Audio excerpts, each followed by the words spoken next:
नमस्कार, मैं हूं जटाशंकर सिंह। आइए देखते हैं मेट्रो इंडिया न्यूज, हर खबर पर खास नजर।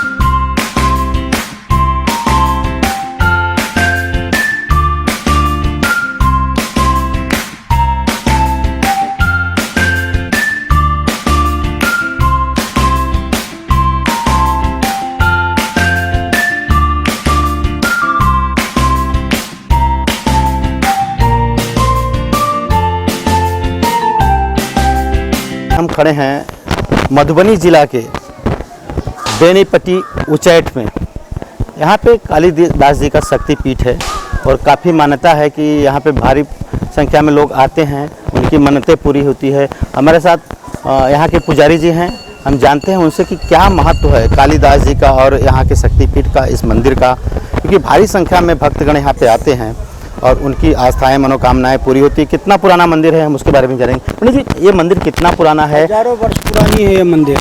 कभी कालिदास को ही भगवती वरदान दिए हुए थे, तब से माँ विराजमान है यहाँ पे। कालिदास जी का क्या जन्म यहाँ पे हुआ था या कालिदास जी हुआ था? यहाँ जो है सो विद्या प्राप्त हुई थी कालिदास को, भगवती ने वरदान दी थी। इसकी कहानी है, ये नदी है आपके, नदी के उस साइड में पाठशाला था, संस्कृत विद्यालय, वहीं पे कालिदास रहते थे। वहाँ से एक दिन एक ऐसा समय आया जो दिन रात बारिश होती रह गई और ये बाढ़ से जो है सो पानी पूरा भर गया। तो वहाँ से नित्य प्रतिदिन एक विद्यार्थी यहाँ आकर के भगवती को सांझ बत्ती किया करता है। ऐसा समय आया जो दिन से रात तक पानी होती रह गई और कोई जो आने के लिए यहाँ तैयार नहीं हुआ। तो कलिया बोला, कालिदास का पहले नाम कलिया था, कलिया बोला कि आज हम जाएंगे भगवती को सांझ बत्ती करने के लिए। तो गुरुजी ने बोला कि तुम जाओगे लेकिन वहाँ जाकर के कोई निशान लगा देना, ताकि हम लोग जाएंगे देखने के लिए कि तू सही में वहाँ गया था। तो यहाँ आकर के पहले जो था मंदिर ओपन था, बारिश हो रही थी, पूजा पाठ करके, और कालिदास सोचे कि हम अगर दीवार में लगाते थे निशान तो बारिश हो रही है धुल जाएगा, तो इसलिए भगवती के मुँह में ही लगा देते हैं। जब भी मुँह में लगाने के लिए चेष्टा कर रहे थे कि भगवती उनके हाथ पकड़ ली और अपना रूप में आकर के बोलो, मांगो क्या वरदान मांगते हो? तो बोला, मैया हमको धन दौलत कुछ नहीं चाहिए, सिर्फ बुद्धि और ज्ञान चाहिए। बोला, जाओ आज रात भर में जितना भी ग्रंथावली है पुस्तकालय में, जिसको तुम एक बार छू दोगे पूरे के पूरे कंठस्थ हो जाएगा। यहाँ से गए, उसके बाद जितना भी लाइब्रेरी में थे ग्रंथावली सबको छूते चले गए, पूरे के पूरे कंठस्थ हो गए। सुबह होकर के जब विद्यार्थी लोग पढ़ रहे थे तो एक आध शब्द जो है उनसे गलत निकल गया विद्यार्थी से। तो ये संस्कृत में बोलते हैं अशुद्धं किंग वक्तव्यम। दो चार बार बोलने के बाद विद्यार्थी ने गुरुजी को बोला कि देखिए न सर, ये क्या बोल रहा है? तो बोला, क्या बात है, क्यों ऐसे बोल रहे हो? तो मैया ने हमको आज वरदान दी है। वरदान दी है? तो हाँ। यहाँ से वरदान प्राप्त करके वो चले गए उज्जैन। राजा भोज की लड़की विद्योत्मा से उनकी शादी हुई थी, और जब विद्योत्मा ने उनको ठुकराए तब आए थे यहाँ उच्चैठ, और यहाँ से वरदान प्राप्त करके पुनः चले गए उज्जैन।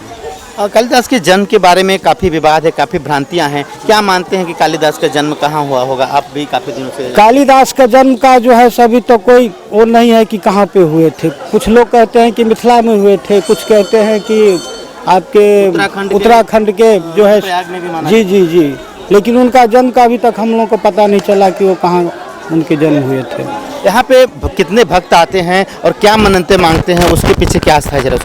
यहाँ पे हजारों भक्त आते हैं प्रतिदिन, और माँ की ऐसी जो है सो मानता है, यहाँ पे जो भी कोई भक्त मनोकामना करते हैं वो माता रानी पूरी करते हैं।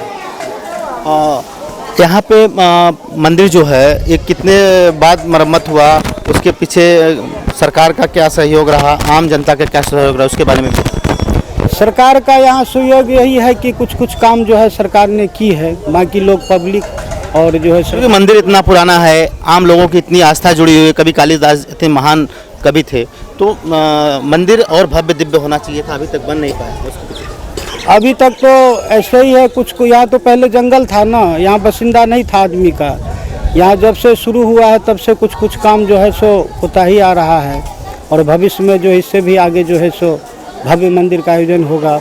भव्य जो है सो यहाँ आपके पर्यटक के आने के लिए जो है सो उसका धर्मशाला वगैरह का भी अभाव है, उस सब का जो है सो बनना है। हमारे साथ यहाँ के कालिदास शक्तिपीठ के पुजारी जी थे गिरी महाराज जी। उन्होंने बताया कि यहाँ पे कई चीज़ों का अभाव है, अभी तक नहीं बन पाया है। सरकार और यहाँ के प्रशासन से वो अनुरोध करते हैं कि आने वाले दिनों में ये सब चीज़ों का सुधार हो। ये मंदिर काफ़ी ऐतिहासिक माना जाता है।